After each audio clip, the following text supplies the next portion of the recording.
Hey, okay guys, I haven't done a video for a really long time. I've been here, I live in the country now and I've got my workshop and I've been quietly doing it.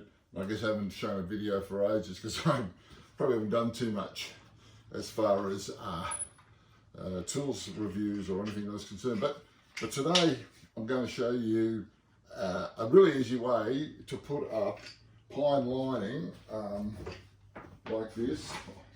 This is sort of 145 by 12 mil pine lining.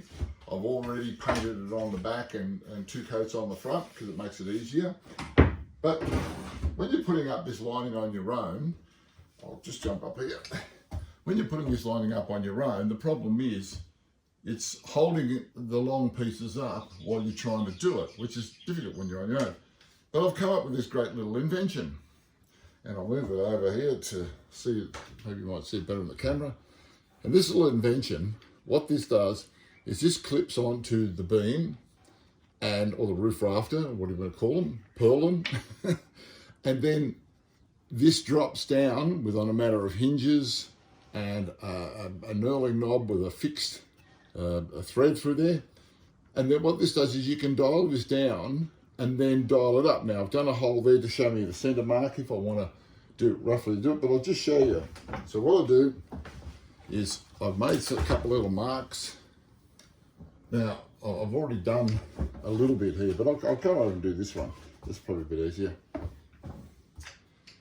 So I've made two little marks here and here which represent the end of the board, so I can clear it. So all I do is clip it on here.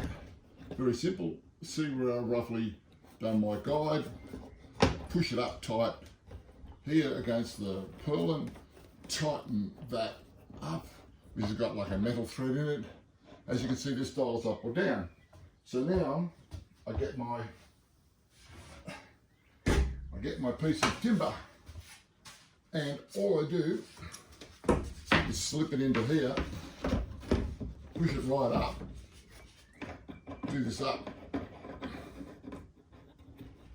Now my timber's being held up for me, I can push it down, I can adjust it as it's being held up, and then I have extra ones to go along the particular rafters. This is a pretty easy job in one regard to the fact that there's only two purlins. Well, there's a third purlin, but that's easy to sort of do.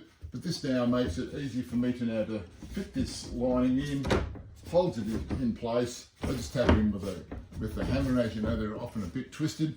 Bang it in, unscrew it, shoot the nail in, easy peasy.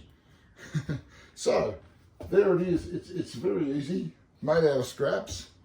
I guess I haven't done these videos for a while, so I do sound like I am raving on it a little bit, but it's great. You know, it sort of saves all the hard, because when I nail it in with my nail gun, I just take this off because it's already fitted into the groove, and it's really easy. So it's made life easy. So it's amazing what you can do with scraps, isn't it? Okay, I'll see you again soon. Bye.